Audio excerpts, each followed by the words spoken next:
On the line with us, Robert Rector, a senior research fellow with the Heritage Foundation, heritage.org, and co-author of this new piece, The War on Poverty After 50 Years, Robert Rector and Rachel Sheffield. Robert, welcome back to the program. Well, thank you for having me on. I've read your report, and a couple things come to mind. One, you point out that we're spending more and more to stop poverty, and we don't seem to be stopping poverty.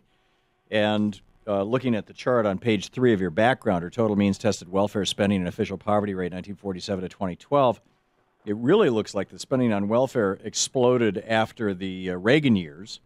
And what about, the FDR once said the best welfare program is a job. Yes. Why don't, if we want to eliminate poverty, why don't we do a couple of really simple things that harken back to that era, which is, number one, why don't we raise the minimum wage to a point where a person who is working at the minimum wage is no longer poor and therefore no longer eligible for these poverty programs, number one. And number two, why don't we raise taxes back, roll back the Reagan tax cuts? They haven't worked. They've been a disaster for this country. Roll back the Reagan tax cuts, get the hot money out of the system, stop all the speculation and the gambling that's going on, and number three, why don't we bring our jobs back home? Why don't we follow an intelligent trade policy? Well, I do think that a work-oriented welfare system would be exactly the way to go. I'm talking about government as employer of last resort. That's not a bad idea at all.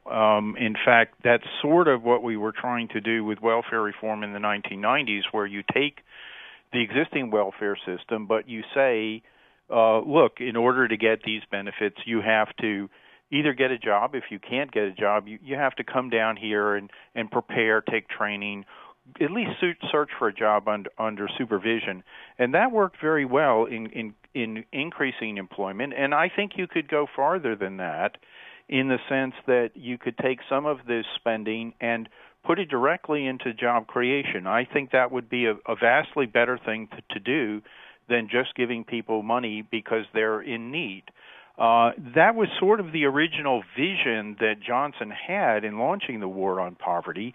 As I note in the paper, Johnson actually said with extreme harshness that he wanted to turn the poor from tax eaters into taxpayers. Those are his terms. Sure.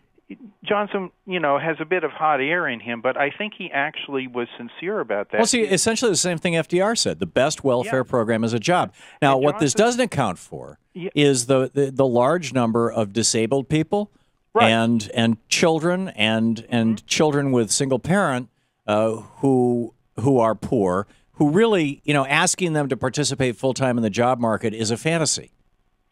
Well, maybe full-time it's a fantasy, but I think really since the 1980s, there's been a consensus that we want the single mothers, who are the bulk of, if you take all of that welfare spending that's in my paper, it's $940 billion. That doesn't include Social Security and Medicare, and about a third of the population gets some type of benefit from these programs.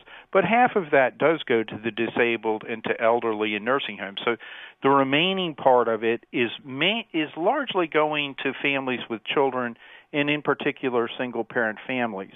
And so if you want to deal with dependence there, you do have to have work requirements on the single moms, maybe not 40 hours a week. I think that's a valid point on your part. Why not recognize motherhood, or fatherhood for that matter, as having as much integrity as flipping burgers at McDonald's? It seems to me like it's actually a more important job. It's investing in the future of our country. Most countries around the world, if you're a, quote, housewife in Sweden, you get Social Security for that. Yeah, I agree with your point on the value of it, but I think what we've learned is that having single moms staying at home with kids in isolation for a long period of time really didn't work very well. And that was the gist when Clinton came in and said he was going to end welfare as we know it in the 1990s. Right, but it devastated the program. The Clinton's reform, which was essentially you got 5 years to get a job and then you're out of here. See you later, Charlie. That was fine when we were in a bubble economy that was the result of all this hot money flowing around from the Reagan tax cuts. But, that bubble burst.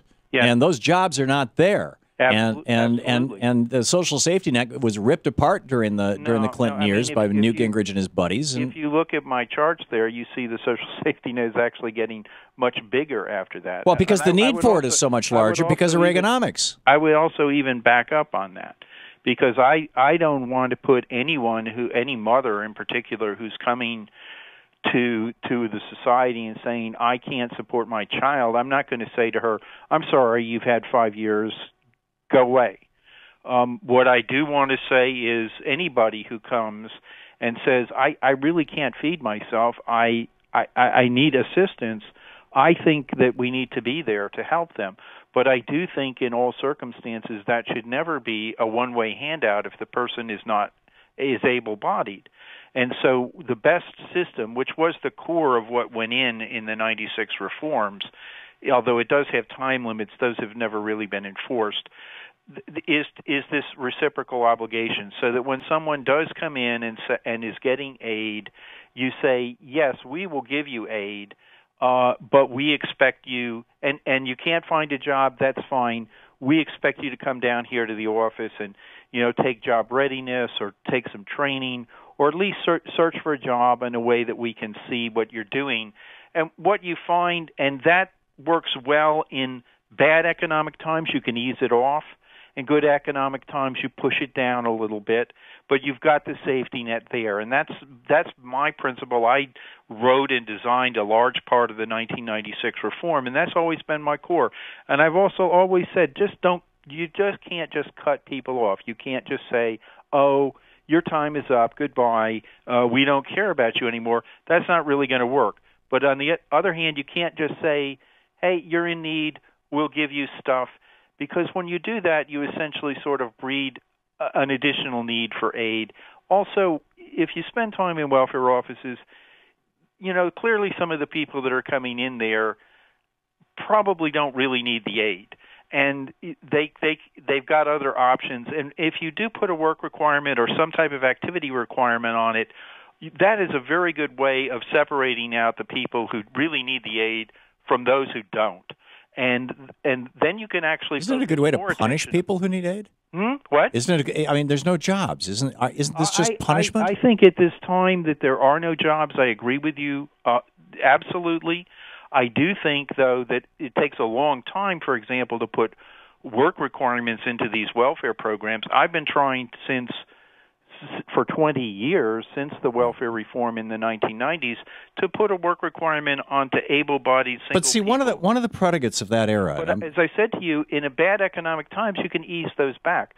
But we don't have these work requirements even when you're in the middle of a boom, and that's really the issue. One of the predicates of that era, though, was that people need to learn how to speak and dress and be ready for the workforce, all this kind of thing. That was not so much the case when we had manufacturing in the United States. Yes. Anybody could show up for a factory job and raise a family based on it. That's our trade policy. Shouldn't our trade policy be at the center of this? Other countries have rational trade policies. China, Germany, Japan. Why not us? I think that probably doesn't help the economy overall, but I would agree with you exactly that you do have a shortage of jobs, particularly in inner city areas. And so a policy that focused on creating jobs there would be a much better one than just a policy that focuses on giving people things and not requiring anything back in return. A job ennobles, that's what Johnson understood, that's what FDR understood, and we ought to go back to that. We also need to deal with the real underlying cause of child poverty, which is the collapse of marriage in low-income communities, which is... Well, that's a whole other Pandora's box. But Robert Rector, heritage.org. Thank you, Robert.